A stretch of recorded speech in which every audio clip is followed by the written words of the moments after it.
Hello student, very good evening. I hope you are fine. आपके अपने YouTube channel expert classes by Manju में स्वागत एवं अभिनंदन है। स्टूडेंट, आज मैं आप लोगों के लिए MA second semester home science, जो कि पेपर का क्या नाम है स्टूडेंट आप लोगों का, तो पेपर थर्ड है, पेरेंटिंग इन अर्ली चाइल्डहुड है। पेपर जो है थर्ड, ये इसका एग्जाम आप लोगों का कब होने वाला है स्टूडेंट? इसका एग्जाम आप लोगों का, जैसा कि आप लोगों के एडमिट कार्ड पर लिखा होगा, 29 जुलाई को आप लोगों का ये एग्जाम होने वाला। और ये मॉडल पेपर कौन सा स्टूडेंट, याद रखिएगा कि ये मॉडल पेपर आप लोगों का दूसरा है। बहुत से बच्चों का मैसेज आ रहा था कि मैम प्रीवियस ईयर का पेपर भी सॉल्व करा दीजिए। तो आज देखिए जो है आपका लेकर क्वेश्चन नंबर 1 से लेकर स्टूडेंट, ठीक है, मेरे ख्याल से क्वेश्चन नंबर 1 से लेकर 40 क्वेश्चन तक जो है आप लोगों का, 40 या 45 तक आप लोगों का जो है प्रीवियस ईयर का पेपर का क्वेश्चन है। और उसके बाद क्या है, आप लोगों का हमने बुक से जो है क्वेश्चन लिया है। तो ठीक है, तो प्लीज़ आप लोग सेशन को लास्ट तक बने रहिए स्टूडेंट। हाँ, क्वेश्चन बहुत ही इंपॉर्टेंट है, सारे क्वेश्चन जो है आपके मोस्ट इंपॉर्टेंट है एग्जामिनेशन के पॉइंट ऑफ व्यू से। तो देखिए यहाँ पर पहला क्वेश्चन है आप लोगों का कि समय व धन, ठीक है, पहला क्वेश्चन क्या है स्टूडेंट आपका कि समय व धन शक्ति की मांग किस अवस्था में सबसे अधिक होती है? पहला ऑप्शन क्या है, प्रारंभिक अवस्था, दूसरा ऑप्शन है विस्तृत अवस्था, तीसरा ऑप्शन है संकुचित अवस्था, चौथा ऑप्शन है पुरुष सभी स्टूडेंट। तो याद रखिएगा स्टूडेंट, देखिए हमने आपको बताया था ना कि पारिवारिक जीवन चक्र की कितनी अवस्थाएं होती है, तो 3 अवस्थाएं होती है। कौन कौन सी? प्रारंभिक अवस्था, विस्तृत है और संकुचित है। ये तीनों क्या प्रारंभिक जीवन की जो है 3 अवस्थाएं हैं। तो इसमें क्या पूछा है कि समय व धन शक्ति की मांग जो है कब ज़्यादा बढ़ती है स्टूडेंट? याद रखिएगा प्रारंभिक अवस्था में।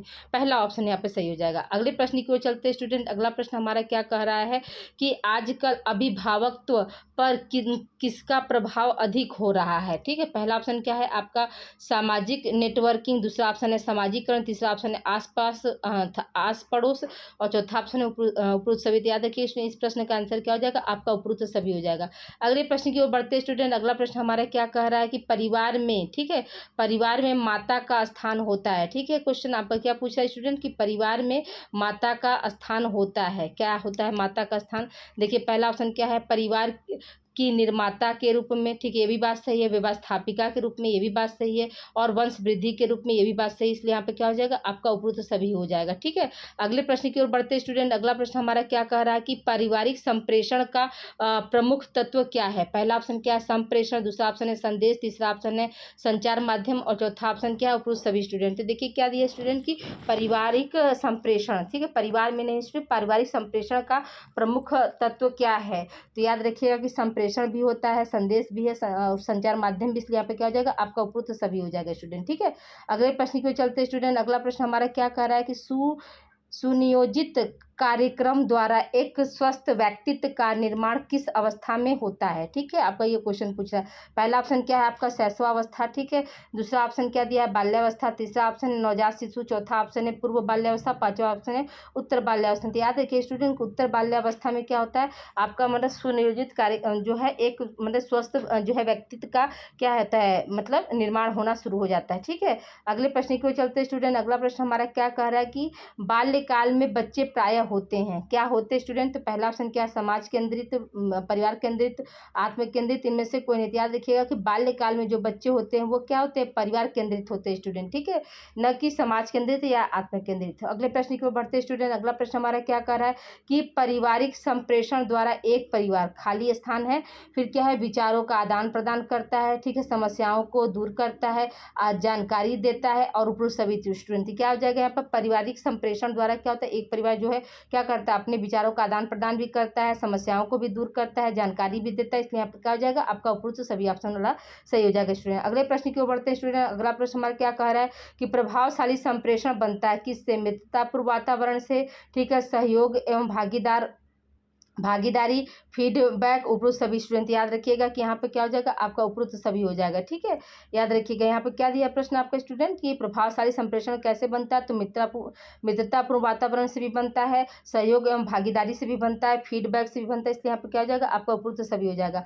अगले प्रश्न की ओर बढ़ते स्टूडेंट। अगला प्रश्न हमारा क्या कह रहा है कि पूर्व शाला अवस्था में एक मिनट, ये गलत है, भैंस गलत लिख के स्टूडेंट, ठीक है।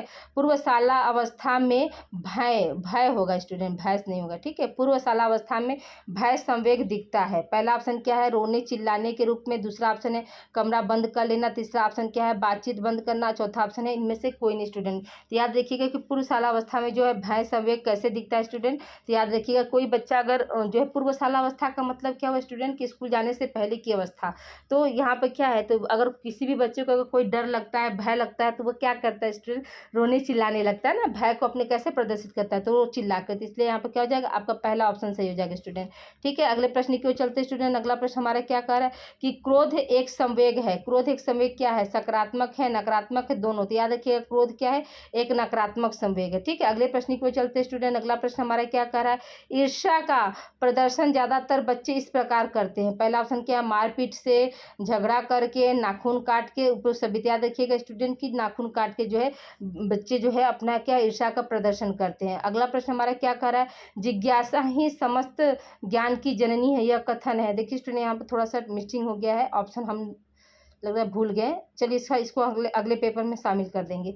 अगले प्रश्न की ओर चलते स्टूडेंट। टॉयलेट प्रशिक्षण का सही समय क्या होता है। तो याद रखिएगा कि टॉयलेट प्रशिक्षण का जो सही समय होता है वो क्या होता है, 18 से 3 साल के का होता है स्टूडेंट, यानी पहला ऑप्शन सही हो जाएगा, ठीक है। अगले प्रश्न की ओर चलते स्टूडेंट। अगला प्रश्न हमारा क्या कह रहा है कि बच्चों के वस्त्र होने चाहिए, कैसा होना चाहिए, डोरियों वाला होना चाहिए, हुक वाला होना चाहिए, पिछले भाग में डिजाइन बना होना चाहिए, या इनमें से कोई नहीं। तो याद रखिएगा स्टूडेंट कि बच्चों का जो ड्रेस होता है वो हुक लगा होना चाहिए, क्योंकि अगर डोरिया रहेगा तो बच्चों को क्या होगा, फंसेगा, उसको दिक्कत महसूस होगी, ठीक है। तो इसलिए यहाँ पे क्या हो जाएगा, आपका हुक वाला होना चाहिए, ठीक है। अगले प्रश्न की ओर चलते स्टूडेंट। अगला प्रश्न हमारा क्या कह रहा है कि बच्चों के प्रथम शिक्षक है। पहला ऑप्शन क्या है आपका, भाई बहन। दूसरा ऑप्शन है माता पिता। तीसरा ऑप्शन है रिश्तेदार। चौथा ऑप्शन है दोस्त। तो याद रखिएगा कि बच्चों के प्रथम शिक्षक कौन होते हैं, उनके माता पिता होते हैं, यानी ऑप्शन ऑप्शन जो है यहाँ पर दूसरा सही हो जाएगा। अगले प्रश्न की ओर चलते हैं स्टूडेंट। अगला प्रश्न हमारा क्या कह रहा है कि अभिभावकों को बच्चों के साथ व्यतीत करना चाहिए क्या, मात्रात्मक समय, गुणात्मक समय, दूरी बनाकर, या अधिक समय। तो अभिभावक जो होते हैं स्टूडेंट, अभिभावक को क्या करना चाहिए, यानी माता पिता को जो है अपने बच्चों के साथ कैसा समय बिताना चाहिए, तो गुणात्मक समय बिताना चाहिए, ठीक है। यहाँ पर क्या हो जाएगा, गुणात्मक समय, यानी आपका सेकंड ऑप्शन सही है। अगले प्रश्न की ओर चलते हैं स्टूडेंट। अगला प्रश्न हमारा क्या कर रहा है कि बुनियादी कौशल विकास के लिए अभिभावक को चाहिए, ठीक है, क्या चाहिए स्टूडेंट, क्वेश्चन आपका ये पूछ रहा है। पहला ऑप्शन क्या दिया है, अत्यधिक दबाव डालना, बिल्कुल नहीं करना चाहिए स्टूडेंट, ठीक है। और क्या है, दबाव न डालना, कठोर अनुशासन, इनमें से कोई नहीं। तो हम क्या बताएंगे, इसमें बुनियादी कौशल के विकास के लिए जो अभिभावक को क्या करना चाहिए, दबाव नहीं डालना चाहिए। यहाँ पे क्या हो जाएगा, आपका सेकंड ऑप्शन सही हो जाएगा। अगले प्रश्न की ओर चलते स्टूडेंट। अगला प्रश्न हमारा क्या कर रहा है कि सीखने का सबसे सरल सही तरीका है। पहला ऑप्शन क्या है, खेल खेल में। दूसरा ऑप्शन है कठोर अनुशासन द्वारा। तीसरा ऑप्शन है मार कर। चौथा ऑप्शन है नकल करके। तो याद रखिएगा कि सीखने का जो सरल तरीका क्या होता है स्टूडेंट, तो खेल खेल में हम बच्चे को क्या कर सकते हैं, अच्छे से अच्छा चीज़ को हम आसानी से सिखा सकते हैं, ठीक है। अगले प्रश्न की ओर बढ़ते स्टूडेंट। अगला प्रश्न हमारा क्या कह रहा है कि सबसे अच्छे संरक्षक व अध्यापक होते हैं, कौन होते हैं स्टूडेंट। संरक्षक का मतलब क्या, कि रक्षा करने वाले। तो सबसे अच्छे संरक्षक और अध्यापक कौन होते हैं स्टूडेंट। याद रखिएगा पहला ऑप्शन क्या दिया आपका स्टूडेंट, माता पिता, ठीक है। दूसरा ऑप्शन है रिश्तेदार। तीसरा ऑप्शन है दोस्त, और चौथा ऑप्शन है इनमें से कोई नहीं। तो हम क्या बताएंगे स्टूडेंट कि आपके जो क्या है, माता पिता जो है सबसे अच्छे संरक्षक और अध्यापक होते हैं, ठीक है। अगले प्रश्न को चलते स्टूडेंट। अगला प्रश्न हमारा क्या कह रहा है कि बच्चों में शारीरिक विकास के लिए आवश्यक है, ठीक है। बच्चों में शारीरिक विकास के लिए क्या आवश्यक होता है, क्वेश्चन आपके ये पूछ रहा है। पहला ऑप्शन क्या है, इंडोर गेम। दूसरा है आउटडोर गेम। तीसरा है मोबाइल गेम। चौथा ऑप्शन है कंप्यूटर गेम। तो हम सभी जानते हैं स्टूडेंट कि बच्चे के शारीरिक विकास के लिए क्या होता है, इंडोर से तो उसका शारीरिक विकास होगा नहीं, मोबाइल गेम से भी नहीं होगा, कंप्यूटर गेम से नहीं होगा, किससे होगा स्टूडेंट, आउटडोर गेम से होगा, ठीक है। अगले प्रश्न की ओर चलते स्टूडेंट। अगला प्रश्न हमारा क्या कह रहा है कि जेम्स के अनुसार, ठीक है, जेम्स के अनुसार अभिभावक सम्मेलन का उपागम है। कितने तरह के जो है अभिभावक सम्मेलन और उपागम है स्टूडेंट। तो पहला ऑप्शन क्या है, गैर सम्मेलन उपागम। फिर क्या, प्रत्यक्ष उपागम, अप्रत्यक्ष उपागम, उपरोक्त सभी। तो यहाँ पे क्या हो जाएगा स्टूडेंट, आपका उपरोक्त सभी हो जाएगा।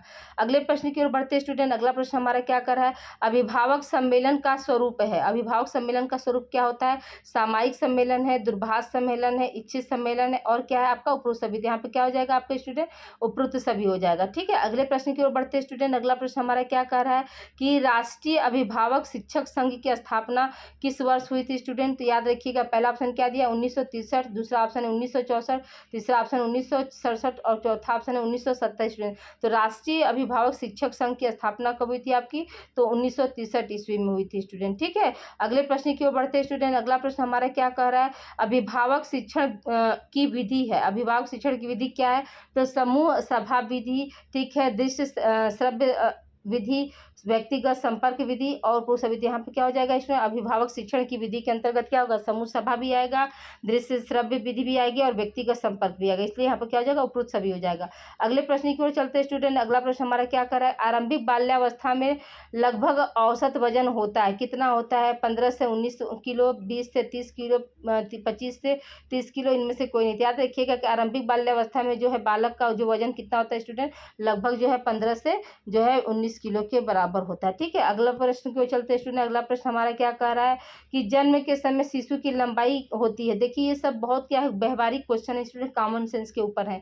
पहला ऑप्शन क्या दिया है 30 इंच, दूसरा ऑप्शन है 10 इंच, तीसरा ऑप्शन है 20 इंच, चौथा ऑप्शन है 35 इंच। याद रखिएगा कि जो जन्म के समय शिशु की लंबाई कितनी होती है स्टूडेंट, तो 20 इंच होती है। ठीक है, अगले प्रश्न की ओर चलते स्टूडेंट। अगला प्रश्न हमारा क्या कह रहा है कि एक बच्चा दूसरे बच्चा से भिन्न होता है, कारण मतलब किन कारणों से जो है एक बच्चा जो दूसरे बच्चों से भिन्न होता है? पहला ऑप्शन क्या है आपका, वातावरण, दूसरा ऑप्शन अनुक्रम, तीसरा ऑप्शन है वातावरण तथा अनुक्रमण, तो या सॉरी वंशानुक्रम, अनुक्रम नहीं वंशानुक्रम। तो याद रखिएगा यहाँ पे क्या हो जाएगा स्टूडेंट, आपको वंशानुक्रम और वातावरण ये दोनों जो है, दोनों की वजह से क्या होता है, एक बच्चा जो है दूसरे बच्चे से भिन्न होता है। अगले प्रश्न की ओर चलते स्टूडेंट। अगला प्रश्न क्या कर रहा है कि बाल्यावस्था में मोटापे का कारण है। ठीक है, बाल्यावस्था में मोटापे का क्या कारण है? पहला ऑप्शन क्या है, कार्बोहाइड्रेट कम, अधिक प्रोटीन, ठीक है, कार्बोहाइड्रेट अधिक और प्रोटीन कम, और प्रोटीन अधिक और कार्बोहाइड्रेट कम। तो याद रखिएगा स्टूडेंट की बाल्यावस्था मोटापा का कारण क्या होता है, कार्बोहाइड्रेट अधिक और प्रोटीन कम। ठीक है, याद रखिएगा स्टूडेंट किसी भी एज में जो है आपका मोटापा का कारण क्या होता है, अधिक वसा और अधिक कार्बोहाइड्रेट के सेवन से ही क्या होता है, मोटापा आता है। ठीक है, और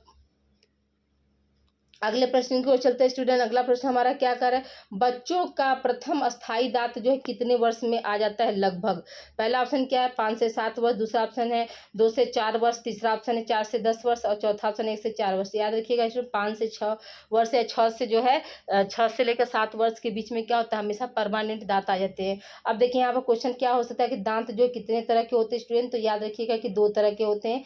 एक होता है आपका अस्थायी दांत, ठीक है, जिसको हम क्या बोलते हैं इंग्लिश में परमानेंट टीथ बोलते हैं, और एक होता है आपका टेम्पोररी या अस्थायी दांत। ठीक है, याद रखिएगा ये 2 तरह के आपके क्या है दांत के प्रकार होते हैं। अगले प्रश्न की ओर चलते हैं स्टूडेंट। अगला प्रश्न हमारा क्या कह रहा है कि बाल्यावस्था में सामान्य बीमारियां हैं। ठीक है, बाल्यावस्था में कौन कौन सी बीमारियां जो है सामान्य नहीं साधारण रूप से होती हैं? पहला क्या, उच्च रक्तचाप, कैंसर, तो ये बिल्कुल नहीं होगा। पेट संबंधी रोग, ठीक है, ये हो सकता है। फिर क्या है, खांसी, बुखार, पेट दर्द और पुरुष सभी। तो याद रखिएगा स्टूडेंट की खांसी, बुखार, पेट दर्द जो है ये हमेशा क्या होता है, बच्चों को एक सामान्य बीमारी के रूप में आप देखते हैं पाते होंगे। ठीक है, ये सब क्या है आपके सब आपके कॉमन सेंस पे ये क्वेश्चन है स्टूडेंट। ठीक है, अगले प्रश्न की ओर बढ़ते हैं स्टूडेंट। अगला प्रश्न हमारा क्या कह रहा है कि पूर्वशाला अवस्था, ठीक है, पूर्वशाला अवस्था एक आदर्श आयु है कौशल विकास की कारण, किन कारणों से जिससे कहा जाता है कि पूर्वशाला अवस्था जो एक कौशल जो है क्या है आदर्श आयु है ना कौशल विकास की। तो इसलिए कौन कौन से जो है फैक्टर जो है वो होते हैं? पहला ऑप्शन क्या है, शरीर का शरीर लचीला होता है, दूसरा क्या है बच्चा आकर्षित होता है, तीसरा क्या होता है सामाजिक होता है, और चौथा क्या आज्ञाकारी होता है। स्टूडेंट याद रखिएगा कि इसका क्या हो जाएगा आपका जो है सामाजिक होता है। अगले प्रश्न की ओर चलते हैं स्टूडेंट। अगला प्रश्न हमारा क्या कर रहा है कि स्व सहायता कौशल के अंतर्गत आता है स्वयं स्नान, स्वयं तैयार होना, स्वयं खाना, उपरुक्त सभी। यहाँ पे क्या हो जाएगा आपका उपरुक्त सभी हो जाएगा स्टूडेंट। ठीक है, अगले प्रश्न की ओर चलते हैं स्टूडेंट। अगला प्रश्न हमारा क्या कर रहा है, क्वेश्चन नंबर आप देखिए 33 क्या कर रहा है स्टूडेंट। तो सॉरी एक मिनट, देखिए 33 है आपका कि एक बच्चा यदि घर में अभिभावक की मदद करता है तो उसे हम क्या कहते हैं। ठीक है, जैसे आपके घर में भी कोई छोटे बच्चे होंगे तो वो आपके काम में मदद करेंगे तो उसको क्या कहेंगे, ये प्रश्न आपका पूछा है। तो पहला ऑप्शन क्या है आपका स्व सहायता, तो वो बच्चा क्या अपनी सहायता तो कर नहीं रहा है। फिर क्या सामाजिक सहायता, ठीक है, तो वो समाज में तो जा नहीं रहा है। फिर क्या घर की बात की जा रही है। फिर क्या खेल कौशल, और ये क्या उपरुक्त सभी। तो यहाँ पे क्या हो जाएगा खेल कौशल हो जाएगा स्टूडेंट। ठीक है, जैसे आप लोग देखते हैं ना कि बच्चे जो छोटे छोटे होते हैं, छोटे छोटे जो बच्चे होते हैं वो क्या है छोटे छोटे खेलों में क्या करते हैं, आप लोगों का बहुत काम कर देते हैं और खुशी खुशी मन से करते हैं। जैसे मान लीजिए कहीं आपके घर में कोई फंक्शन ऑर्गेनाइजेशन हो गया और उनको पानी देना है, तो देखेंगे आप छोटे बच्चे जो होंगे फटाफट मतलब पानी देना बड़ा बड़ा उनको खुश लगता है, बहुत मतलब उनको पसंद आता है, बहुत मतलब प्रसन्नचित्त मन से वो क्या है पानी देना, लोगों को ले जाकर मिठाई देना, ये सब क्या है, ये सब मतलब अच्छे से वो करते हैं। तो यहाँ पर क्या है, खेल कौशल आएगा। ठीक है, खेल खेल में वो मतलब उस काम को कर रहे हैं। अगले प्रश्न की ओर चलते हैं स्टूडेंट। अगला प्रश्न हमारा क्या कर रहा है, बच्चों में भाषा विकास में कौन से खेल सहायक है। पहला ऑप्शन क्या है, नाटकीय खेल। दूसरा ऑप्शन है दिव्य स्वप्न या दिवा स्वप्न। तीसरा ऑप्शन है ब्लॉक से खेलना। चौथा ऑप्शन है बाह्य खेल। तो याद देखिए जो बच्चों में भाषा विकास के कौन से सहायक खेल है स्टूडेंट, याद देखिएगा नाटकीय खेल होते हैं। क्या कैसे नाटकीय खेल, यानी कहने का मतलब यहाँ पे ये है स्टूडेंट ना कि बच्चा क्या है मतलब जैसा किसी को देखता है वो क्या करता है उसी का अनुसरण करता है ना, नाटक करता है किरदारों का अथवा का। तो वो क्या है, इससे क्या होता है भाषा का जो है विकास जो है उनका अच्छा होता है। ठीक है, अगले प्रश्न की ओर चलते हैं स्टूडेंट। अगला प्रश्न हमारा क्या कर रहा है कि स्पीच एक प्रकार का कौशल है ना। पहला ऑप्शन क्या दिया है स्टूडेंट आपका, शारीरिक गत्यात्मक। दूसरा है गत्यात्मक मानसिक। तीसरा है शारीरिक मानसिक। चौथा है सामाजिक गत्यात्मक। तो देखिए स्टूडेंट स्पीच हम दे रहे हैं, जब कहीं भी कोई भाषण देता है तो उसमें क्या होता है आपका जो है गति भी शामिल होता है और मानसिक क्रिया भी क्या होती है चल रही है। तो यहाँ पे क्या हो जाएगा, स्पीच एक प्रकार का कैसा कौशल हो जाएगा आपका, तो याद रखिएगा गत्यात्मक मानसिक हो जाएगा। ठीक है स्टूडेंट, क्या हो जाएगा, गत्यात्मक मानसिक हो जाएगा। अगले प्रश्न की ओर चलते हैं स्टूडेंट। अगला प्रश्न हमारा क्या कह रहा है कि शाला पूर्व में भाषा होती है, यानी जो बच्चे जो शाला पूर्व होते हैं उनकी भाषा जो है कैसी होती है, क्वेश्चन आपका ये पूछ रहा है। पहला ऑप्शन क्या है, सामाजिक केंद्रित। बिल्कुल नहीं, हम क्या कर रहे हैं, हम शाला पूर्व यानी स्कूल जाने से पहले वाले बच्चों की हम बात कर रहे हैं स्टूडेंट। तो सामाजिक केंद्रित तो होगा नहीं, आत्म केंद्रित भी नहीं होगा, वो क्या होगा बच्चा का जो भाषा होगा वो क्या होगा, परिवार केंद्रित होगा। ठीक है, यानी यहाँ पर थर्ड ऑप्शन सही हो जाएगा। अगले प्रश्न की ओर चलते हैं स्टूडेंट। अगला प्रश्न हमारा क्या कह रहे हैं, क्या कह रहा है कि पूर्वशाला में काल्पनिक अनुभव के सामान्य रूप हैं। कौन कौन से जो है काल्पनिक अनुभव के जो है आपके सामान्य रूप हैं, इसको आपको ये प्रश्न पूछ रहा है। पहला ऑप्शन क्या है स्टूडेंट, काल्पनिक मित्र। दूसरा ऑप्शन है काल्पनिक बीमारी। तीसरा ऑप्शन है निर्जीव वस्तुओं में प्राणी गुण। चौथा ऑप्शन है उपरोक्त सभी स्टूडेंट। याद रखिएगा क्या पूछ रहे हैं, पूर्वशाला में काल्पनिक अनुभव यानी जो एक छोटा बच्चा है वो मतलब कल्पना में क्या अनुभव कर रहा है। तो जैसे आप देखते हैं अगर छोटे बच्चे हैं अगर बाइक वाइक से जा रहे हैं तो उनको क्या लगता है, उनको ये लगता है ना कि मतलब पेड़ चल रहा है, पेड़ जो है मतलब भाग रहा है, जबकि गाड़ी आपके आगे जा रही है, लेकिन उनकी क्या है उनका तर्क ये लगता है कि जो है पेड़ पौधे क्या है चल रहे हैं, कोई भी निर्जीव वस्तु क्या हो रहा है चल रहा है। तो यानी कि क्या करते हैं वो निर्जीव में क्या है सजीव वाले गुण देखने लगते हैं। ये क्या हुआ, ये उनका जो है काल्पनिक जो है शक्ति हो गया। तीसरा यहाँ पर क्या हो जाएगा आपका थर्ड ऑप्शन सही हो जाएगा। ठीक है, अगले प्रश्न की ओर चलते हैं स्टूडेंट। अगला प्रश्न हमारा क्या कर रहा है, सृजनात्मकता विकास के लिए अभिभावक को चाहिए। ठीक है, सृजनात्मकता विकास के लिए अभिभावक को क्या चाहिए, क्वेश्चन आपको ये पूछ रहा है। पहला ऑप्शन क्या है, बच्चों में दबाव कम डालना, ये भी बात सही है। फिर क्या, पारिवारिक निर्णय में भाग लेना, ये भी बात सही है। हल्का अनुशासन रखना, ये भी बात सही है। इसलिए यहाँ पर क्या हो जाएगा आपका उपरोक्त सभी हो जाएगा स्टूडेंट। ठीक है, अगले प्रश्न की ओर चलते हैं स्टूडेंट। अगला प्रश्न हमारा क्या कह रहा है कि सही अनुशासन पद्धति है। ठीक है, सही अनुशासन पद्धति क्या है, तो यह है प्रभु सत्तात्मक होती है, प्रजातांत्रिक होती है, खुली छोटी होती है, या इनमें से कोई नहीं। तो याद रखिएगा सही अनुशासन जो होती है वो क्या है प्रभु सत्तात्मक होती है, यानी पहला ऑप्शन सही हो जाएगा स्टूडेंट। अगला प्रश्न हमारा क्या कह रहा है कि फिंगर फूड से तात्पर्य ऐसे भोजन से, यानी किसे हम फिंगर फूड भोजन कहते हैं। देखिए स्टूडेंट जैसे जैसे क्या आधुनिकता आती गई हमारे भोजन का क्या है नाम जो है बदलता गया, फिंगर फूड। ठीक है, आपका क्या है चाउमीन, पास्ता, पिज्ज़ा, बर्गर, ये सब क्या सब आपका जो है आपका क्या है पश्चिमीकरण का जो है भोजन एक तरह से आ गया। हाँ, तो जैसे जैसे क्या हो रहा है हम क्या कर रहे हैं अपनी जो पुरानी जो चीज़ें हैं जो हमारी परंपरागत जो भोजन है उसको हम क्या कर रहे हैं छोड़ते जा रहे हैं, और जो हमारे जो नए स्टाइल में जो आ रहा है भोजन उसको क्या कर रहे हैं हम उसको अपनाते जा रहे हैं। देखिए यहाँ पे क्या है फिंगर फूड भोजन का क्या तात्पर्य है, तो पहला ऑप्शन क्या दिया स्टूडेंट आपका कि भोजन छोटे टुकड़े में हो, फिर क्या भोजन तरल हो, भोजन खिचड़ी जैसा हो, इनमें से कोई नहीं। याद रखिएगा भोजन छोटे टुकड़े में हो, इसी को हम क्या बोल रहे हैं जो है फिंगर फूड बोल रहे हैं स्टूडेंट। ठीक है, अगले प्रश्न की ओर चलते हैं स्टूडेंट। अगला प्रश्न हमारा क्या कह रहा है कि देखिए स्टूडेंट एक घटना मुझे याद आ गई फिंगर फूड के नाम से क्या हुआ कि एक बार क्या, आज से 20 साल पहले की बात मैं आपसे शेयर कर रही हूँ कि एक बार क्या हुआ, हम लोग रेस्टोरेंट में गए पार्टी इंजॉय करने के लिए। तो वहाँ पे क्या था, फिंगर चिप्स लिखा हुआ था ऑप्शन में। तो हम लोगों ने सोचा कि चलिए फिंगर चिप्स है तो मतलब पतला पतला स्लाइस करके वो दिया होगा, देगा मतलब। तो उसमें क्या हुआ, उसमें उस दौरान जानते हैं क्या हुआ, उन्होंने क्या किया, आलू उठाया, आलू को जैसे हम लोग भुजिया नहीं काटते स्टूडेंट, इस शेप में वो आलू को मतलब इस शेप में जो है आपका काट के उसको क्या किया, फ्राई करके उसको दे दिया। और उस पर क्या किया जो है देगी मिर्च और काला नमक ये सब छिड़क कर दे दिया। अब इतना मतलब ज़्यादा में दे दिया। अब हम लोग परेशान किए, भगवान ये फिंगर चिप्स है तो ये तो आलू का भुजिया, आलू को सिंपल फ्राई करके दिए, इसका नाम तो आलू फ्राई होना चाहिए। तो ये क्या है, मतलब बहुत सारे जो है मतलब कभी कभी क्या होता है, कुछ चीज़ें जो है मतलब समय पर क्या होती याद आ जाती हैं कि नहीं नहीं, फिंगर चिप्स का मतलब कि जो है आलू को जो है ऐसे जो है शेप में काट कर उसको क्या है फ्राई करके देना। ठीक है, तो पहले क्या था, उतना यूट्यूब का ज़माना नहीं था, जो भी था अपना मतलब मिल गया तो आदमी खा लेता था, देखता था कि अच्छा अच्छा नया नया डिश पे नया डिश है तो नई रेसिपी है तो इसको क्या है एक बार चखने में किया जाता है। लेकिन जैसे ही इंसान जब उसका स्वाद लेता है तो उसको याद आता है कि अरे ये तो बेकार, इससे अच्छा तो हम अपने घर में खा लेते हैं। हाँ, तो देखिए यहाँ पर क्या है, अगला प्रश्न की तरफ चलते हैं स्टूडेंट। अगला प्रश्न हमारा क्या कह रहा है कि अभिभावक शिक्षा के उपागम है।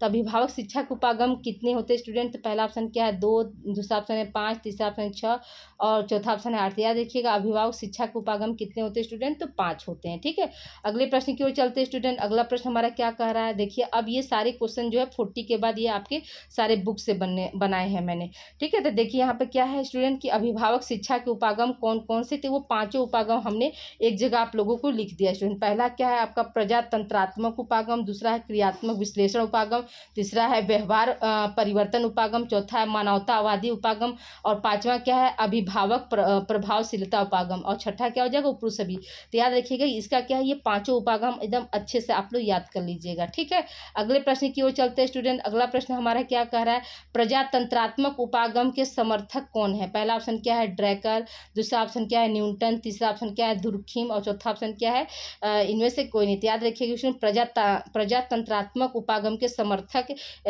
कौन है आपके? तो ड्रैकर हैं। ठीक है, याद रखिएगा इस चीज़ को, ये मोस्ट इंपॉर्टेंट है। जितने भी उपागम के हम अभी आपको बता रहे हैं समर्थक एकदम बिल्कुल अच्छे से आप लोग याद करिएगा, क्योंकि इसके ऐसे प्रश्न आने की जो संभावनाएं जो है बनती हैं स्टूडेंट। ठीक है, अगले प्रश्न की ओर चलते हैं स्टूडेंट। अगला प्रश्न हमारा क्या कह रहा है देखिए क्या है, प्रजातंत्रात्मक उपागम में ड्रैकर ने किन भ्रम पैदा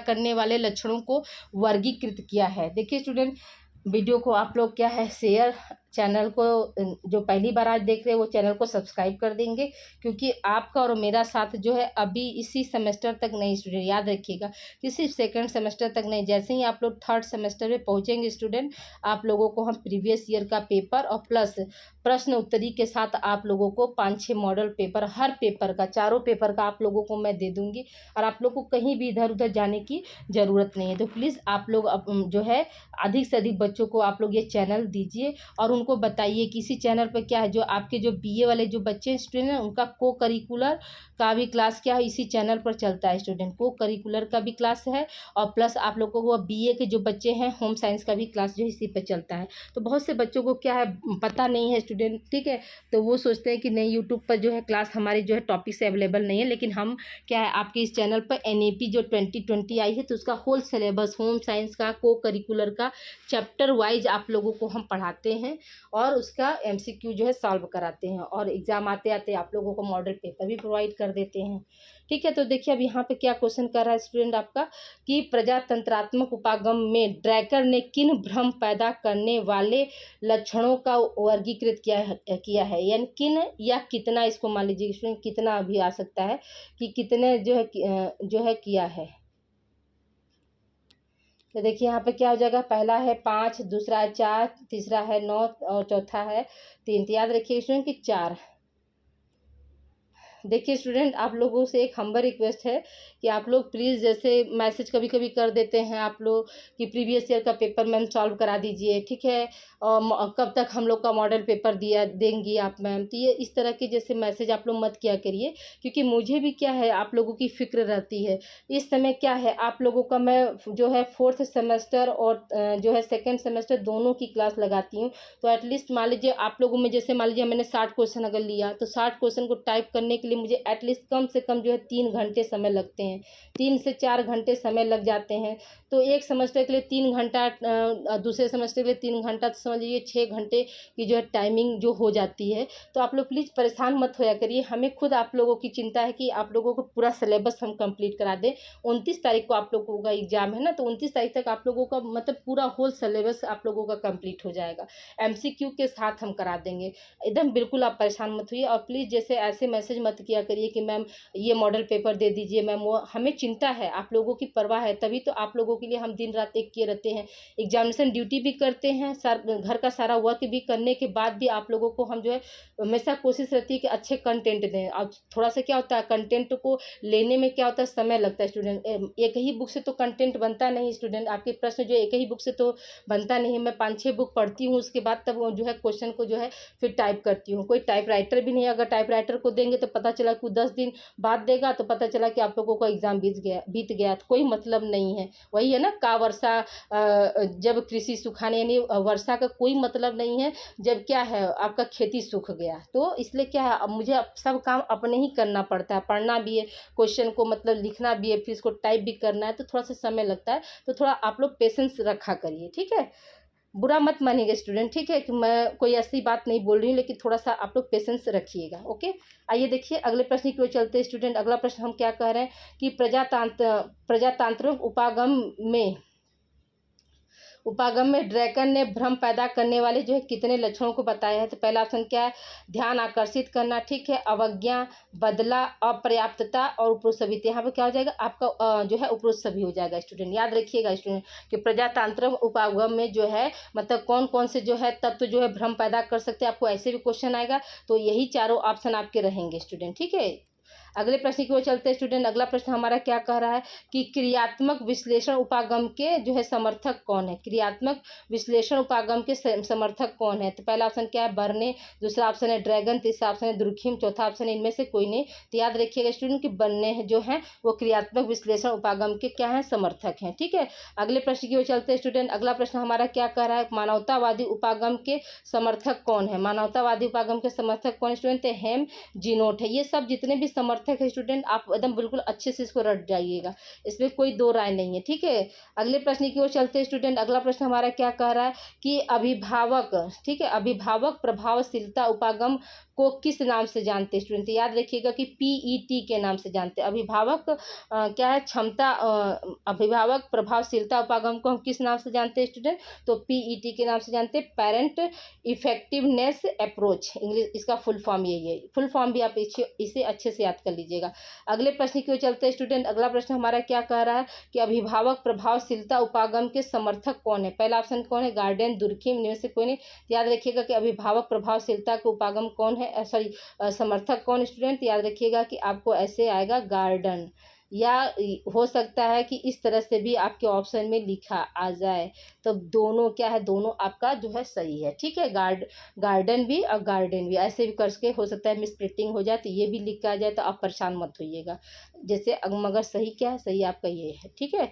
अगले प्रश्न को चलते स्टूडेंट। अगला प्रश्न हमारा क्या कर रहा है, अभिभावक शिक्षक के गुण होने चाहिए। यानी जो अभिभावक शिक्षक के गुण का मतलब क्या है कि जो पेरेंट्स को शिक्षा देने वाले जो टीचर हैं उनके अंदर क्या गुण होने चाहिए, आपका ये प्रश्न पूछ रहा है स्टूडेंट। तो देखिए उनके अंदर क्या गुण होना चाहिए। तो पहला क्या है आपका स्टूडेंट कि शिक्षक की योग्यता, दूसरा ऑप्शन है क्या है, प्रशिक्षण, बाल मनोविज्ञान का ज्ञान, सीखने के सिद्धांतों का ज्ञान, विषय का ज्ञान, ठीक है, और क्या है, देखिए अभी आगे होगा स्टूडेंट, ठीक है। व्यावसायिक परिपक्वता, सहानुभूति तथा सहयोग, विभिन्न विधियों की जानकारी, अभिवृत्ति का विकास, संवेगात्मक संतुलन, मित्रतापूर्ण व्यवहार, प्रयोग एवं अनुसंधान में रुचि। तो ये सब क्या, ये सब आपके 12 जो है आपके क्या है, अभिभावक शिक्षक के अंदर गुण होने चाहिए। मतलब शिक्षक की योग्यता क्या है, यानी वो पढ़ा लिखा रहेगा तभी तो पेरेंट्स को पढ़ा पाएगा, समझा पाएगा। प्रशिक्षित रहेगा तभी वो पहले मैंने कहीं जाकर ट्रेनिंग लिया होगा, तब तो अभिभावक के जो भी प्रॉब्लम्स हैं वो उसको सॉल्व करने में उसकी मदद कर सकता है। बाल मनोविज्ञान का मतलब क्या हो कि बच्चों को कैसे पालना है, पोसना है, बाल परवरिश संबंधी कौन कौन सी जो है विशेषताएं, इसका भी क्या होना चाहिए, उसको जानकारी होनी चाहिए। विषय का ज्ञान होना चाहिए, यानी वो किस विषय पर जैसे काम करना चाह रहा है इसके बारे में भी जो है इसको जानकारी होनी चाहिए। फिर क्या, व्यावसायिक परिपक्वता का मतलब क्या है कि व्यवसाय से संबंधित भी उसको क्या होना चाहिए, नॉलेज होना चाहिए, ताकि क्या कर सके, कोई भी अभिभावक अगर व्यवसाय संबंधित अगर जो है परेशान है तो उसका क्या कर सके, उस समस्या का वो निदान कर सके, ठीक है। सहानुभूति एवं सहयोग, सहयोग का मतलब क्या हुआ कि जो टीचर है उसके अंदर क्या होना चाहिए, मतलब सहानुभूति की भावना होनी चाहिए, हेल्प करने की भावना होनी चाहिए, ठीक है। विभिन्न विधियों की जानकारी, यानी किन किन टेक्निक से जो है वो अभिभावकों के जो है समस्याओं का निदान कर सकता है, उसकी जानकारी होनी चाहिए, ठीक है। अभिवृत्ति का विकास का मतलब कि एप्टीट्यूड जो उसका मतलब जो है विकसित होना चाहिए वो, ताकि कर सके।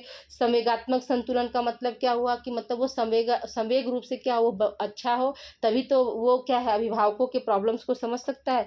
मित्रतापूर्ण व्यवहार, जो टीचर है उसको क्या होना चाहिए, मित्रतापूर्ण व्यवहार, क्योंकि वो क्या है, वो जो टीचर है वो मतलब मैच्योर पर्सन को पढ़ाने जा रहा है ना स्टूडेंट, न कि मतलब इधर उधर को, ठीक है।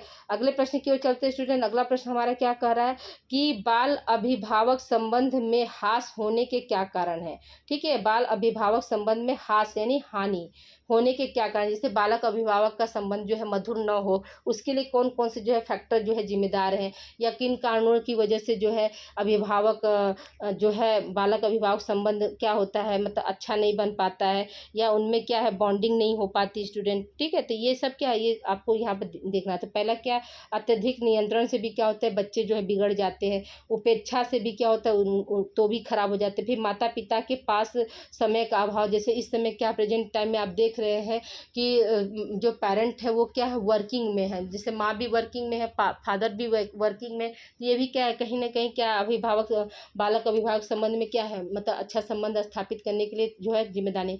तो वर्किंग में जो है स्टूडेंट उनको भी क्या करना चाहिए, अपने बच्चों के पास जो है पर जो भी समय हमारा बचे, गुणात्मक समय, ठीक है, गुणात्मक समय जो भी हमारा बचता है उसको क्या करना चाहिए, उसको यूटिलाइज करना चाहिए। जैसे शाम को मान लीजिए, जैसे मैं ही हूँ पढ़ा कर आती हूँ, शाम हो जाता है, बच्चे आए कोचिंग से तो उनके साथ आधा घंटा बैठना, उन्होंने दिन में क्या क्या किया, उनके सारे रूटीन को जानना, ये सब क्या है, ये सब मैं करती हूँ। मतलब एक जो है एक मतलब जो एक जिम्मेदारी है स्टूडेंट, याद रखिएगा, उन जिम्मेदारियों का हम निर्वहन करते हैं, न कि ये नहीं है कि जैसे अब आए बच्चे तो मैं मोबाइल में बिजी हो गई, ये सब काम नहीं करना चाहिए। आपकी जो रिस्पॉन्सिबिलिटी है स्टूडेंट उसको जो है अच्छे से, क्योंकि यही एज होता है जो कि बच्चों को आप अच्छा जो है बना सकते हैं, अच्छी बातों को उनको सिखा सकते हैं। आप जब आप उनको समय देंगे तो आप क्या होंगे, उनके अच्छे दोस्त बन जाएंगे। इसलिए कभी भी क्या होगा, वो मतलब कोई भी काम अगर करते हैं, कभी उनके साथ दुर्व्यवहार भी हुआ या कभी कोई गलती भी हो गई, तो वो क्या है, वो आपसे छुपाएंगे नहीं। क्यों? क्योंकि आपने उनकी बातों को सुना है, ठीक है। वो हर एक छोटी से छोटी बात, बड़ी से बड़ी बात जो है आपसे जो है शेयर करेंगे, ठीक है। तो इसलिए क्या होना चाहिए, मतलब देना चाहिए। फिर क्या है, अत्यधिक सुरक्षा, तो ये भी क्या है, आवश्यकता से अधिक जो है केयरिंग भी क्या होता है, ये भी जो है अभिभावक में और बालकों में क्या होता है, संबंध में के लिए हानि पहुंचाता है। फिर क्या है, पारिवारिक प्रतिमानों में परिवर्तन, ठीक है। तो पारिवारिक प्रतिमानों में जो भी मतलब बहुत चलता आ रहा है उसको न मानना, ये भी क्या है, ये भी कहीं ना कहीं जो है बालक अभिभावक संबंध को प्रभावित करता है। इसलिए यहाँ पे क्या हो जाएगा, आपका उपरोक्त सभी हो जाएगा स्टूडेंट, ठीक है। तो ये आप पांचों पॉइंट अच्छे से जो है याद कर लीजिएगा, ठीक है। अगले प्रश्न की ओर चलते हैं स्टूडेंट। अगला प्रश्न हमारा क्या कह रहा है कि अभिभावक शिक्षा के क्या उद्देश्य क्या है, अभिभावक शिक्षा के क्या क्या उद्देश्य हैं, यानी किन उद्देश्यों के कारण जो है अभिभावक शिक्षा देनी चाहिए। देखिए तो यहाँ पर भी टाइपिंग मिस्टेक हो गया है, क्या होगा, पालन पोषण की विधियों की जानकारी देना, ठीक है, कौशलों का विकास करना, अभिभावक अभिभावकों में जागरूकता लाना और उपरोक्त सभी स्टूडेंट, ठीक है। तो ये क्या है, शिक्षा के उद्देश्य है। अभिभावकों में जागरूकता लाने का मतलब क्या है कि आज से 20-30 साल पहले या 50 साल पहले क्या था, लोग ये समझते थे कि मतलब जो है बच्चे की जो परवरिश की पूरी जिम्मेदारी क्या है, सिर्फ माता की है, जबकि ये गलत है। पहले क्या था, पहले जैसे मेरी ही मदर थी, तो वो क्या, मेरी मदर बिल्कुल मतलब मान के चलिए वो अनपढ़ है, वो पढ़ी लिखी नहीं है, बट उनको ये लगता था, कहीं ना कहीं ये एहसास होता था कि नहीं मतलब मैं पढ़ी नहीं तो क्या हुआ, मेरी बेटी ज़रूर पढ़े, मेरा बेटा ज़रूर पढ़े। तो वो क्या करती थी, वो मतलब खेत में जो भी उनका फील्ड वर्क है वो करके फिर उसे शाम को आती थी और बैठती थी। मतलब उनको नहीं समझ में आता था, लेकिन फिर भी वो अपना देखती थी जाकर, मतलब स्कूल में जो है टीचर से मिलती थी, तो टीचर ने उनको यही समझाया कि देखिए हम जो है पेन से निशान लगा दे रहे हैं, तो यानी इस पेन पर उसको लिखना है। और पेन से निशान तो क्या हुआ, पेन हम लोग पहले तो भाई छोटे थे तो पेंसिल का ना यूज करेंगे, पेन तो डायरेक्ट करेंगे नहीं, और पेन को आप मिटा भी नहीं सकते। पहले क्या था, वाइटनर वगैरह की इतनी जानकारी तो थी नहीं, और बच्चों को उतना वाइटनर की जानकारी कहाँ होती है, ठीक है। तो ऐसे क्या था, तो वो आती थी, वो तीनों जैसे इंग्लिश, हिंदी और मैथ में ज़्यादा हम लोगों को काम मिला करता था, तो वो तीनों कॉपी देख कर अच्छा सर जी ने इस पेज पे जो है मतलब टिक किया, यानी इस पेज में कोई ना कोई काम करना है, तो इसको करो, इसको करना है। मतलब वो अनपढ़ होने के बाद भी जो भी एक माँ की जो एक रिस्पॉन्सिबिलिटी होती है ना, उन्होंने मतलब बखूबी निभाया कि वो अपने तो नहीं पढ़ी, एक अक्षर नहीं पढ़ी, लेकिन मुझे आज इस मुकाम पर पहुंचाने में कहीं ना कहीं जो है उनका भी जैसे एक विशेष योगदान हम कह सकते हैं, ठीक है। तो देखिए यहाँ पर क्या है, तो इसलिए यहाँ पर क्या हो जाएगा, इस प्रश्न का क्या आंसर हो जाएगा, आपका उपरोक्त सभी हो जाएगा। और आज की जो माताएं होती हैं वो क्या करती हैं स्टूडेंट, वो भले ही आप बुरा मत मानिएगा, आप लोग अगर अपने आसपास में भी देखते होंगे कि वो लोग बीए और एमए क्वालिफाई होती हैं, ठीक है। क्या होती है स्टूडेंट, बीए देख लीजिए और एमए का मतलब कि मास्टर डिग्री ले रही है, और दुनिया का सबसे बड़ा डिग्री जो होता है आपका मास्टर डिग्री होता है, इससे बड़ी कोई डिग्री नहीं होती है स्टूडेंट। याद रखिएगा कि एमए के बाद कोई डिग्री बड़ी नहीं होती है। जैसे आप लोग मान लीजिए एमए के बाद कोई बच्चा जैसे आपका बीएड कर रहा है, ठीक है, बीटीसी कर रहा है, और क्या है पीएचडी कर रहा है, अगर ये तीनों कर रहा है तो ये क्या कर रहा है, ये वो बच्चा जो यहाँ पर क्या हो रहा है, वो दीक्षा ले रहा है स्टूडेंट, ठीक है, दीक्षा ले रहा है। लेकिन ये क्या है, ये आपका शिक्षा जगत है, ठीक है। तो वहाँ पर ये क्या है, बीएड बीटीसी और पीएचडी क्या है, वो दीक्षा ले रहा है। और शिक्षा जगत की सबसे बड़ी डिग्री जो होती है आपकी एमए, जैसे post graduate, okay student, MA post graduate, यानी आपका क्या है पीजी, मतलब पोस्ट ग्रेजुएट, एमए का मतलब होता है मास्टर ऑफ आर्ट्स, यानी आप जो है मतलब सबसे मतलब शिक्षा में सबसे बड़ी डिग्री आप लोगों का होने वाला है। तो ये याद रखिए कि एमए बीए पास होने के बाद भी वो अपने बच्चों को क्या है पढ़ा नहीं पाती है। क्या करती हैं कि हमें इंग्लिश नहीं आता है, यूट्यूब चलाने आता है, लेकिन क्या है इंग्लिश नहीं आता है। दूसरी चीज़ क्या है कि ठीक है मानते हैं सबको, आपको इंग्लिश और मैथ नहीं आता है, लेकिन इतना भी नहीं आता है कि आप क्या है अपने बच्चे, जैसे बच्चा आपका नर्सरी में पढ़ा, एलकेजी पढ़ा, यूकेजी पढ़ा, 1, ओके, आप ये 4 साल तो अपने बच्चों को जो बेसिक मैथ तो आता ही होगा ना, ऐसा तो नहीं है कि बेसिक मैथ भी आपको नहीं आता है, लेकिन ये 4 साल भी वो अपने बच्चों को नहीं दे पाती हैं। मुझे ये बहुत मतलब दुख का कारण लगता है कि 4 वर्ष जो है कितना बच्चे के लिए क्या होता है, एक बुनियादी नींव होता है। बच्चे को आप एटलीस्ट पढ़ने बैठने सिखाती हैं स्टूडेंट ना। तो ऐसा जो है मैं ये हमेशा गांव घर में या सिटी में हमेशा देखती हूँ कि मतलब बहुत गर्व से लोग कहते हैं कि मेरी पत्नी जो है एमए पास है, मेरी बहू जो है एमए पास है। अरे किस बात का एमए पास है, जो कि अपने बच्चों को वो खुद पढ़ा नहीं पा रही है। तो इस ऐसी डिग्री और ऐसी शिक्षा का क्या महत्व है, कोई महत्व नहीं। उसका रीज़न जानते हो क्या है स्टूडेंट, उसका फर्स्ट रीज़न यही है कि वो अपने बच्चे के साथ जो है समय बिताना नहीं चाहती हैं, वो अपने बच्चे को प्रॉपर गाइडेंस नहीं करना चाहती हैं। सिर्फ क्या है यूट्यूब, आपका टीवी हो गया, टीवी सीरियल उनका नहीं छूटना चाहिए, यूट्यूब पर जो है रील्स नहीं छूटना चाहिए, इंस्टाग्राम चला रही हैं, फेसबुक चला, ये सब का आपके पास नॉलेज हो जा रहा है और अपने बच्चों को पढ़ाने के आपके पास नॉलेज नहीं हो रहा है। तो ये क्या, ये बहुत बड़ी विडंबना है। तो आप लोग क्या, आप लोग भविष्य के भावी माताएं हैं, तो आप लोग क्या कोशिश करिएगा कि अपने बच्चे के साथ ऐसा मत करिएगा। ये 4 साल जैसे उनको बैठना उठना आपने सिखा दिया स्टूडेंट, तो क्या होगा, ऑटोमेटिक वो बच्चा 2 घंटे 1 घंटे बैठेगा पढ़ने के लिए। लेकिन आप भी उनके साथ मोबाइल में अगर लग जाएंगे तो फिर क्या होगा, वो भी मोबाइल देखेगा, आप भी देखेंगी। तो ऐसा मत करिएगा। ओके, आइए देखिए स्टूडेंट हमारा क्वेश्चन क्या है। अब देखिए, अब बात करते हैं क्वेश्चन पर। ये थोड़ा सा क्या है, व्यवहारिक ज्ञान देना बहुत ज़रूरी होता है। क्या होता है, हमारे सामने जो चीज़ें घटती रहती हैं लेकिन हम क्या उस पर ध्यान नहीं देते हैं, लेकिन जब कोई टोकता है तो ज़रूर हम ध्यान देते हैं। ठीक है, तो देखिए यहाँ पे क्या है, आपका क्वेश्चन नंबर 53 क्या है, अभिभावक कौशल को विकसित करने के लिए किस जगह केंद्र खोले गए। ठीक है, तो याद रखिएगा, पहला ऑप्शन क्या है 1984, दूसरा ऑप्शन है आपका 1985, तीसरा ऑप्शन है 1988 और चौथा ऑप्शन है आपका 1990। तो यहाँ पे क्या है, अभिभावक कौशल को, ठीक है, अभिभावक में मतलब कौशल कला को विकसित करने के लिए जो है कहाँ पर केंद्र खोला गया स्टूडेंट, याद रखिएगा 1984 में मुंबई में खोला गया। कहाँ पर खोला गया स्टूडेंट, 1984 में मुंबई में खोला गया है। अगले प्रश्न की ओर चलते हैं स्टूडेंट। अगला प्रश्न हमारा क्या कह रहा है कि अभिभावक शिक्षक संघ के कार्य हैं। अभिभावक शिक्षक संघ के क्या कार्य हैं। पहला ऑप्शन क्या, अभिभावकों को शिक्षा देना ताकि वह घर तथा समुदाय का विकास कर सके। दूसरा क्या है, समुदाय में उपलब्ध संसाधनों का भरपूर उपयोग कर सके। तीसरा क्या है आपका, अभिभावकों व शिक्षकों के मध्य संप्रेषण को प्रभावी बनाना। और चौथा क्या, उपरोक्त सभी स्टूडेंट। याद रखिएगा इसका आंसर क्या हो जाएगा, आपका उपरोक्त सभी हो जाएगा। ठीक है, अगले प्रश्न की ओर चलते हैं स्टूडेंट। अगला प्रश्न हमारा क्या कह रहा है कि अभिभावक शिक्षक संघ विद्यालय तथा परिवार के में माध्यम है।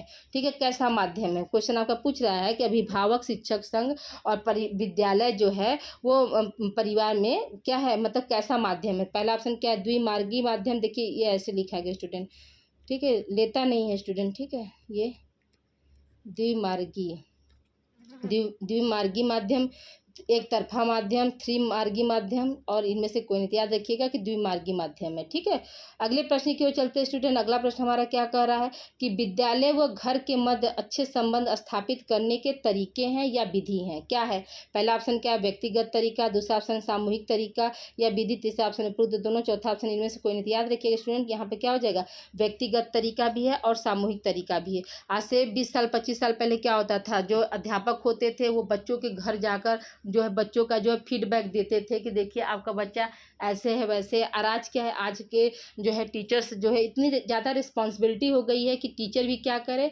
और गार्जियन भी आज के जो है मतलब वो उतना समय नहीं दे, मतलब समय कोई बच्चे पर देना नहीं चाह रहा है। यही सबसे बड़ी विडम्बना है। अध्यापक को भी चाहिए कि अध्यापक भी अकेले क्या कर सकता है। आपका बच्चा जो है स्कूल में जो है आपका बच्चा जो है 6 घंटा रहता है, लेकिन बाकी जो है बाकी समय तो वो आपके साथ रहता है ना स्टूडेंट, यानी 18 घंटा तो वो आपके साथ रह रहा है। तो जाहिर सी बात है कि 18 घंटा जो ये 6 घंटे पर भारी पड़ना चाहिए।